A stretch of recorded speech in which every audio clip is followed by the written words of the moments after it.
One of the greatest gifts from God comes from being able to appreciate what you have instead of constantly longing for more. Today, rejoin Pastor Lemming as he continues his series focusing on the good life. There's always more. So with abundance, he says, we want more. But then he says, secondly, in verse 11, when goods increase, they increase who eat them. So what profit have the owners except to see them with their eyes? In other words, not only with abundance we want more, but with abundance we consume more. Have you noticed that when you were living in an apartment and you didn't have to take care of any of the upkeep of the outside of the apartment and all the grass that had to be taken care of and all the repairs, but then you decided you were going to buy a house, which, by the way, is a good thing to do. That's an appreciating item. That's a positive thing to do. Every young couple should desire to own their own home and build equity in their home. That's a good thing to do. But have you noticed that when you buy a house, that there's always something to do with the house? If you decide to grow your business, you have to inevitably hire more people in order to take care of the business, because with abundance, we consume more. It takes more and more for us to be able to live. I was interested in the story of one of our own people from the state of West Virginia, Jack Whitaker.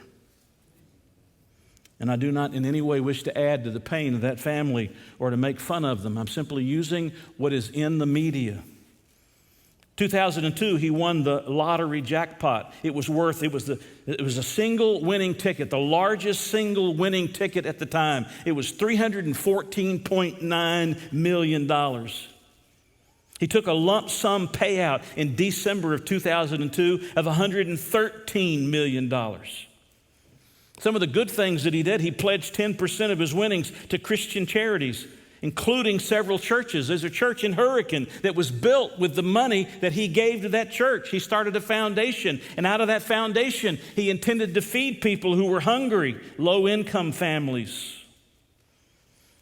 But his life, the article says, became one misery after another. There were floods of letters and visitors that came to his office, to his home, seeking his help financially. He had rows of filing cabinets along one of the offices in his conference room, or the conference room in his office, I should say, on 3 walls, one filing cabinet after another that were filled with the request. They had to hire security guards to watch his house and his office around the clock. And many of those who wanted his help handled it by coming to the front door of his house. Think about that. And it was his wife who ended up having to deal with many of them. Actually, she once said that she would like to write a book about how to handle the limelight when you're suddenly financially wealthy, when you come into a fortune. But you also know the tremendous pain that he had to endure. Not only the loss of someone that his granddaughter knew, but finally the death of his own granddaughter. He said, "My granddaughter is dead because of the money." He goes on, the ABC News reports, he goes on, "She was the shining star of my life, and she was what it was all about for me. From the day she was born, it was all about providing and protecting and taking care of her. You know, my wife had said she wished that we had torn the ticket up. Well, I wish we had torn the ticket up too." Torn the ticket up for $113 million? Yeah, because with abundance, we seemingly always want more, and with abundance, we always seemingly consume more. Some way it's going to be spent. People are going to start coming up and showing up. Have you ever noticed well, you probably haven't come into money, but if you come into money, have you ever noticed how many family members show up that you didn't know you had? How many friends show up that you didn't know you had? I mean, the more you have, the more you consume. He goes on with a third statement, verse 12. "The sleep of a laboring man is sweet, whether he eats little or much, but the abundance of the rich will not permit him to sleep. I mean, with abundance, we want more. With abundance, we consume more. But with abundance, we worry more. Isn't that right? With abundance, we worry more. You know, what's going to happen to it, huh? If I got it invested right. Have you got money in the stock market? And if you do, you probably have a broker who looks at the stock market and tells you, don't look at the stock market. You know why? Because if you have money in the stock market and you look at the ups and downs of the stock market every single day, you know what you'll be? You'll be a nervous wreck. You'll wonder, should I be selling today? Should I be selling today? It's high today, or it goes really low and you get scared. Am I ever going to come back to where I'm just even again? And you get scared. You got all of this pressure that's on you. You hear what he's saying? A man who just goes out, makes a good living, comes home, eats a meal, goes to bed, sleeps the night through. That man's blessed. But the man who's got all of this money, who's worried about whether he can keep it or whether it's going to be taken away from him, whether somebody's going to break in and steal it. By the way, Mr. Whitaker carried around with him hundreds of thousands of dollars in a case in his car, and on at least a couple of occasions had it stolen. Why you're carrying that kind of money? He said, because I can. Had it stolen. But you go to bed at night and you can't rest because you're thinking, oh man, how am I going to make this payment? How am I going to take care of this money? What am I going to do if the stock market crashes? What am I going to do? And all of that goes on in your mind with abundance. Solomon says you worry more. You worry more. I love the story that comes out of one of our devotionals that we give to people to use. It's about a fisherman and a rich industrialist. This rich industrialist was disturbed when he saw this fisherman sitting lazily beside his boat. And he said to him, why aren't you out there fishing? And the fisherman replied, because I've caught enough fish for today. Well, the rich man responded, well, why don't you catch more fish than you need? The fisherman answered, what would I do with them? And the industrialist said, well, you could earn more money and buy better boats. So you could go deeper and catch more fish. You could purchase nylon nets. You could catch even more fish and make more money. Soon you'd have a fleet of boats and be rich like me. And the fisherman asked, then what would I do? And the rich man answered, you could sit down and enjoy life. And the fisherman said, what do you think I'm doing right now? You know, sometimes the common laborer who just makes a living that pays his bills, her bills, able to go through life just living in a modest way, is so much better off than the person who's constantly cannot sleep because they're worried about their resources. With abundance, we want more. With abundance, Solomon says we consume more. With abundance, we worry more. But then he says something else in verse 13 and 14. He said there's a severe evil. The word evil means something that's painful to observe or experience. He says it again over in chapter 6, verse 1, and in chapter 6, verse 2. There's a severe evil, something that's painful to observe and painful to experience, which I have seen. And notice where he's looking under the sun. He's looking at life from man's point of view only. But those riches perish. There's a severe evil which I've seen under the sun, riches kept. The word means to guard or protect. He's amassed it. He's protecting it. He's guarding it for their owner to his hurt. Why is he hurt? He says, but those riches perish through misfortune. Those riches that he'd been gathering, those riches that he'd been keeping, those riches he'd been guarding, whether it's through some kind of misguided venture or whether it's some reversal of circumstances or whether it's foolish gambling or some other means, he loses it all and he has nothing now to hand down to his son.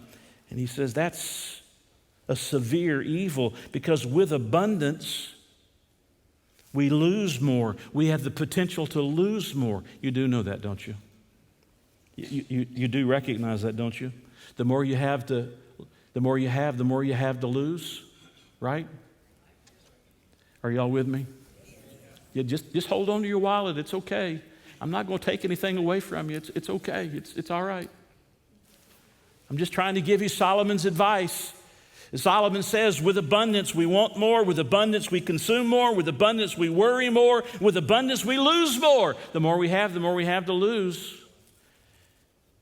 It may not even be your fault. May not even be your fault. In 1923, a small group of America's wealthiest men met at the Edgewater Hotel in Chicago, Illinois. It's reported that at the time, they controlled more money than the total amount contained in the U.S. Treasury. And here's a list of who they were and what eventually happened to them. The first one was Charles Schwab, not the investment firm guy, the Bethlehem Steel guy. Charles Schwab, who was president of the largest independent steel company.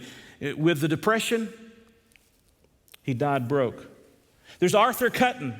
He was the greatest of the wheat speculators of that day. He died abroad and insolvent. There's Richard Whitney, who was the president of the New York Stock Exchange. He died just out of prison. There may be a few more that should be in prison. There's Albert Fall, who was a member of the U.S. President's cabinet, and he was pardoned from prison so that he could die at home. There was Jess Livermore. He was the greatest, they say, the greatest bear on Wall Street, and he committed suicide. And there was Leon Fraser, who was the president of Bank International Settlements. He also committed suicide. And there's Ivor Kruger. He was the head of the world's greatest monopoly, and he committed suicide, though in a book about him, it says that it might have been murder rather than suicide, but he died a violent death. In 1929, when the stocks went broke, when the stocks crumbled, these men lost what they thought was everything because that's all they had, apparently. That's what Solomon is saying. With abundance, we lose more. But he continues, verse 15, as he came from his mother's womb, naked shall he return to go as he came, and he shall take nothing from his labor which he can carry away in his hand. By the way, it's in his hand. He says it twice at the end of verse 14, in his hand. Verse 15, it's in his hand. These are possessions. These are things that he held. Verse 16, and this also is a severe evil, just exactly as he came, so shall he go. And what profit has he who has labored for the wind? All his days he also eats in darkness, and he has much sorrow and sickness and anger. Wow. With abundance we want more, and with abundance we consume more, and with abundance we worry more, and with abundance we lose more, and with abundance, are you ready? We leave more. Did you notice that when you came into the world, you didn't have anything? You didn't even have clothes on when you died, when you were born, right? And when you leave this world, you can't take any of it with you. Don't you find it interesting that when you go to Egypt, you find the tombs of these pharaohs, these kings of Egypt, that they buried their riches with them, thinking that they could take their wealth along. And guess where the wealth is? Guess where those riches are? Right there, still in the tomb. And you know, when you leave it, by the way, the scripture says leaving something to your children, to your grandchildren, is a great thing to do. It commends doing that. But we got to understand that money has these kinds of things that are attached to it. And the more you have to lose. And the more you have, the more you leave behind. You're not going to heaven on the basis of how much money you amass. Do you know how a person gets to heaven? Do you know how a person gets to heaven? They don't get to heaven on the basis of their credit or the basis of how big a check they can. I don't even have money in my wallet today. They don't get to heaven on the basis of how much money they possess. They get to heaven on the basis of the Lord Jesus Christ and the Lord Jesus Christ alone. They come to Jesus and they recognize that Jesus is the only hope they have, that they are sinners to be separated from God. But Jesus took that separation on himself, and he paid the penalty of our sins himself. He paid what we cannot pay in full. He paid it in full. They put him in a tomb and he arose on that third day and he lives today. And every person, any person, no matter whether you're rich or you're poor, no matter where you are on the financial spectrum, you don't get to heaven by what you have. You get to heaven by who you have. Trusting in the Lord Jesus Christ. And you can be wealthy, but you got to understand, you may be wealthy, but you're going to leave it all behind. Just like you came into this world, you go out of this world. That's the reality of it all. And so Solomon then has a change to a positive perspective. With abundance, he says, we want more. With abundance, we consume more. With abundance, we worry more. With abundance, we lose more. With abundance, we leave more. Now you can begin to understand why you can't sleep at night. Oh, man, what am I going to leave? What am I going to lose? What's going to happen to all that? You can't sleep at night. Sometimes it's better just to have a common job. Just go to work, get enough money to make a living, have a good life, but don't worry about having extravagant things. But then in verse 18, he gives some positive advice. He says, here is what I have seen. It is good and fitting for one to eat and drink. By the way, that's a phrase, that's a Hebraism that means to be happy, to be satisfied, to have companionship. What do you do when you eat and you drink? You're sitting with others. To have companionship. Fitting for one to eat and drink and to enjoy the good of all his labor in which he toils under the sun all the days of his life which God gives him, for it is his heritage. As for every man to whom God has given riches and wealth and has given him power to eat of it, to receive his heritage and rejoice in his labor, this is a gift of God. For he will not dwell unduly on the days of his life, because God keeps him busy with the joy of his hand. What is the change that takes place between verses 10 to 17 and verses 18 to 20? What's the difference? What's included in verses 18 to 20 that's left out of verses 10 to 17? You know it. It's there. Do you see it? In verses 10 to 7, there is no mention of God whatsoever. But in verses 18 to 20, Solomon acknowledges God. As a matter of fact, if you could see my Bible, I have them in green. I have arrows pointing to them. Because there's two lessons I want you to take home with you. Two lessons I want you to take home with you. Number one, everything we have is a gift from God.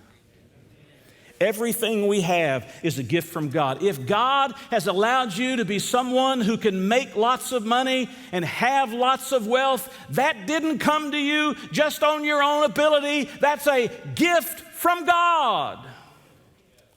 We live in a world that's all about being a self-made person. Well, let me ask you a question. You're such an arrogant, proud, self-made person.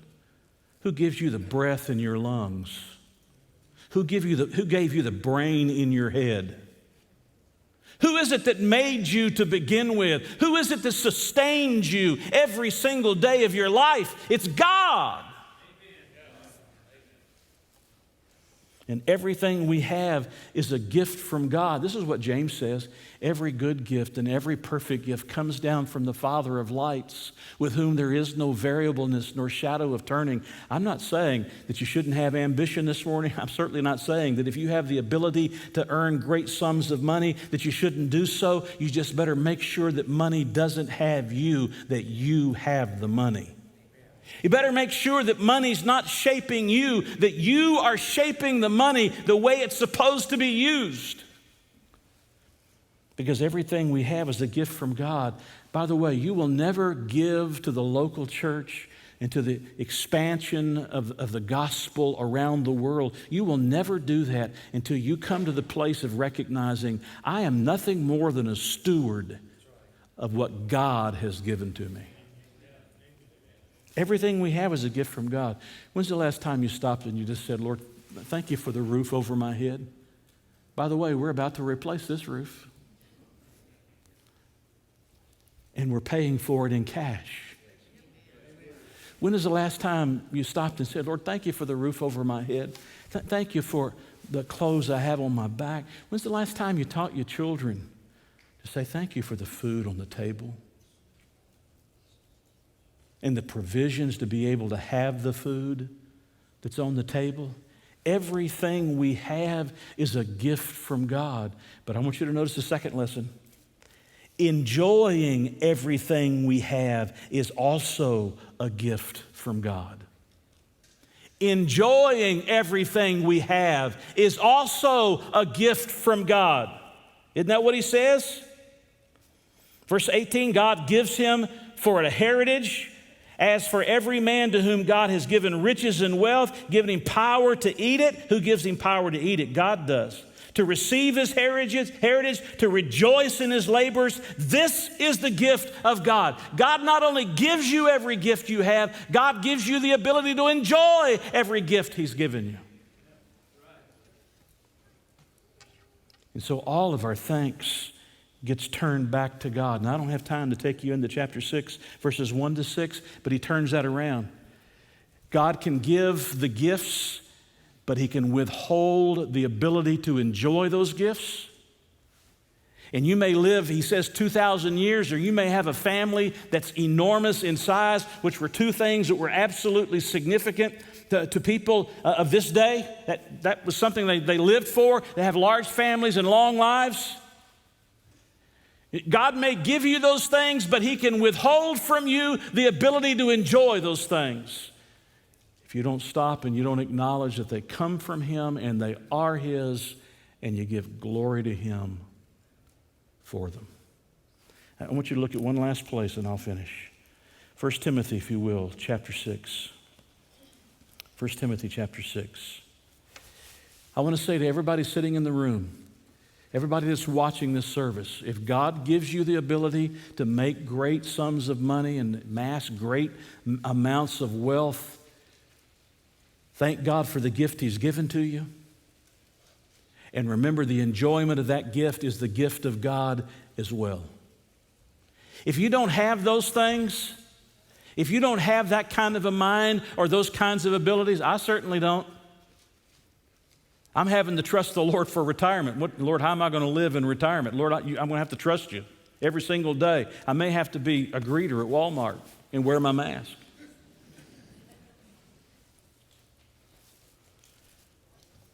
Listen to what he says, 1 Timothy chapter 6, verse 6. Now, godliness with contentment, there it is. I wanted to talk about contentment and I didn't get here fast enough. Now, godliness with contentment is great gain. For we brought nothing into this world. Isn't that what Solomon just said? And it's certain we can carry nothing out. Isn't that what Solomon just said? And having food and clothing, with these we shall be content. Now listen, but those who desire to be rich fall into temptation and a snare, and into many foolish and harmful lusts, which drown men in destruction and perdition. And why would it happen? Why would that destruction, perdition happen? Because they love money, and that's the root of all kinds of evil. Look at verse 17. Verse 17.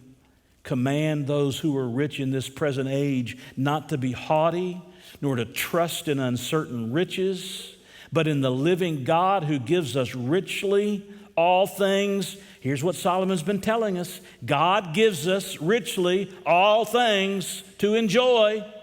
Let them do good. That means to give, be generous, be a channel of blessing, that they may be rich in good works, ready to give, willing to share, storing up for themselves a good foundation for the time to come, that they may lay hold on eternal life. That means to lay hold on the rewards that God has for them.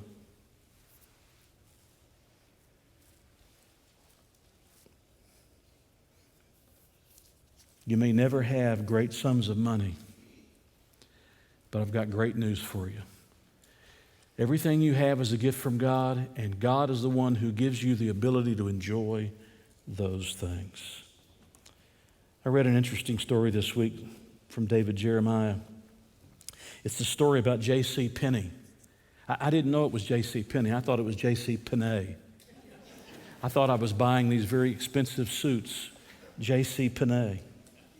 But after building a flourishing business, Dr. Jeremiah says, he became filled with despair. Isn't that what Solomon said? The more you have to lose, the more you have to leave. J.C. Penney built this business, this flourishing business, but he became filled with despair, and he checked himself into a hospital waiting to die. And no doctor could do anything for him. One evening, the certainty of his death just flooded across Penney's troubled soul. He was writing farewell notes to his wife and his loved ones when he heard the singing of nurses in a chapel down the hall. The words he heard were, "No matter what may be the test, God will take care of you." To Penney, these words were from the voice of angels. Something was suddenly born, it says, within his soul, an absolute assurance that the old faith was true and that he was completely in the loving hands of Jesus and need not fear anymore. Mr. Penney climbed out of his bed immediately, fully cured physically, emotionally, spiritually. It says he was a brand new creation. And he left the hospital immediately. He rebuilt his sagging business empire to unprecedented heights and served God magnificently the rest of the days of his life. And if Mr. Penney were living today, I think he might be aghast at what they've done with his company. God will take care of you. If you live in a mansion, it came from God. And the ability to enjoy it came from God. If you live in a little 3-room house, it's a gift from God. And the ability to enjoy it is a gift from God. Let's stop and thank God for what He's given us. Thanks for joining us today, and we invite you to come back each Sunday for more messages. If you would like more information about today's message or Lewis Memorial Baptist Church, feel free to contact us. We would love to hear how this ministry is helping you in your daily walk.